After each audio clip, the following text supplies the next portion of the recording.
The Last of Us actualmente es una franquicia gigante para Sony y su desarrollador Naughty Dog. Ahora regresan a ese primer juego al que le deben todo con The Last of Us Part 1, un remake hecho para PlayStation 5 y que eventualmente será lanzado para PC. Pero lo curioso es que no es la primera vez que lo hacen, existiendo ya una versión remasterizada para PlayStation 4. ¿Realmente fue necesario este remake? ¿Los cambios son suficientes? Te cuento sobre lo que incluye el juego y mi opinión en este video. Hola, yo soy Ramón y te doy la bienvenida a un nuevo video de Mapache Rants. En mi canal hago reseñas, videos de opinión y otras cosillas sobre videojuegos, así que no olvides suscribirte.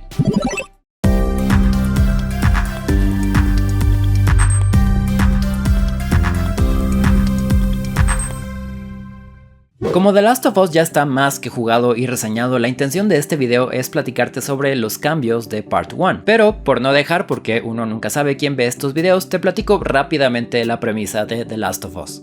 Dentro del juego, entre 2013 y 2014, el mundo sufre una epidemia masiva causada por una mutación de un hongo llamado Cordyceps, que se alberga en los humanos y los convierte en, pues sí, zombies, que a su vez pueden infectar a otros. Esto causa que la sociedad como se conocía colapse y los sobrevivientes vivan en zonas de cuarentena a cargo del gobierno. Un poco adelantado a su tiempo. Joel es un contrabandista y buscando recuperar unas armas termina aceptando un trabajo de llevar a una niña llamada Ellie a cierto lugar de Boston. Esto de por sí es complicado porque salir de las zonas de cuarentena está prohibido, pero más que nada lo es porque nunca se sabe cuándo te podrás topar con personas infectadas. Así empieza su viaje, aunque les esperan cosas mucho más complicadas. Ya pasado eso, ahora sí te platico de lo importante. Como muchos, cuando se anunció este remake, lo primero que pensé fue ¿por? Después de todo existe The Last of Us Remastered y encima es gratis si tienes PlayStation Plus. ¿Cuál es el caso? Y probablemente esto también te pasó. Al ver Part 1 corriendo pensaste, se ve igual, ¿no? Así era The Last of Us. La realidad es que al recordar juegos que jugamos hace años, nuestra mente suele mejorarlos gráficamente. Seguro te ha pasado que cuando regresas a un juego de Nintendo 64 o PlayStation 1 dices, uy, no lo recordaba así. Esto es exactamente lo que pasa con Part 1, aunque al ser un juego mucho más reciente es más difícil discernirlo. Personalmente no había regresado a The Last of Us desde 2013, tampoco jugué la versión remasterizada cuando salió, y ahora que tuve oportunidad de jugar Part 1, lo primero que pensé fue, pues se ve bien, como siempre. Pero ya que te pones a analizar, empiezas a ver los cambios. Para empezar, el juego es igual. No es como que hayan agregado nuevos niveles, cambiado la secuencia de eventos o cosas así.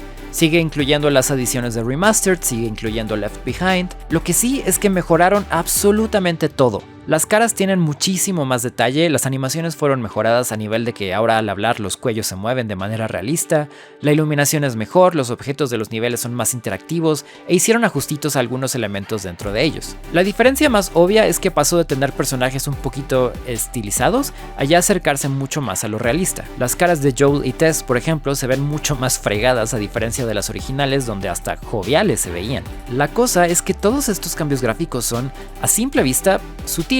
Tienes que ponerte a ver, por ejemplo, Remastered y Part 1 lado a lado para realmente registrar todo lo que se cambió. Va desde sí, las caras e iluminación, hasta cambios muy mínimos en los encuadres o transiciones entre escenas. Es importante mencionar que el efecto completo de los gráficos se aprecia directamente jugando con la consola en persona. Este video, aparte de pasar por compresión tanto del render como de YouTube, probablemente lo estás viendo en un celular, así que antes de juzgar cualquier cosa mínima que se vea o no, hay que considerar eso. Aparte de los gráficos, agregaron los modos de rendimiento y fidelidad, donde eliges si el juego corre a 4K a 30 cuadros por segundo o entre 1440 y 4K a 60 cuadros por segundo. Si tu tele lo permite, también es posible desbloquear la tasa de cuadros, así como otros ajustes como filtros visuales. Yo la mayoría del tiempo preferí rendimiento con los cuadros desbloqueados. En la jugabilidad mejoraron la inteligencia artificial de los enemigos, así como la comunicación entre ellos, por lo que los encuentros nunca serán iguales y puedes utilizar más estrategias. Optimizaron los movimientos y menús acercándose lo más posible a Part 2, agregaron una nueva dificultad de muerte permanente y un modo speedrun, varias cositas más como desbloqueables estéticos y, claro, soporte ahora sí en forma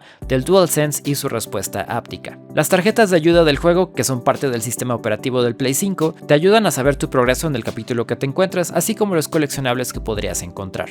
Muy importante mencionar también son todas las opciones de accesibilidad que incluyeron. La accesibilidad es un tema que poco a poco va tomando importancia para los desarrolladores y Naughty Dog es probablemente uno de los pioneros. Desde texto a voz, cambiar el tener que dejar presionados botones por solo presionarlo una vez, estas opciones tienen el propósito de ajustar el juego para que personas con discapacidades visuales, auditivas o motrices puedan disfrutarlo.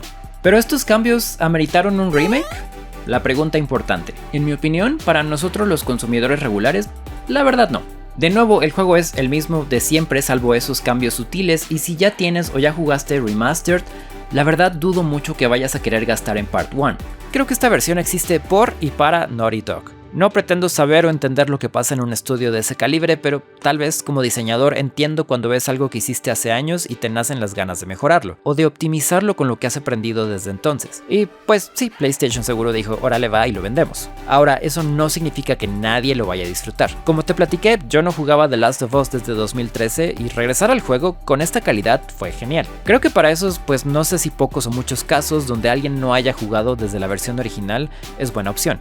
O si alguien jamás ha jugado The Last of Us, pues también. Cuando salga la versión de PC, seguro mucha gente va a querer Part 1 para explotar sus computadoras y tarjetas gráficas poderosísimas. Y probablemente haya superfans que quieran la mejor versión disponible del juego. Part 1 no siento que sea un producto para consumo masivo, sino un producto para que Naughty Dog esté feliz con la mejor versión de su bebé a la venta. La decisión de si eso es algo que nos importe como consumidores o no, queda con nosotros. Es importante recordar que al existir Part 1 no se borran Remastered o la versión original.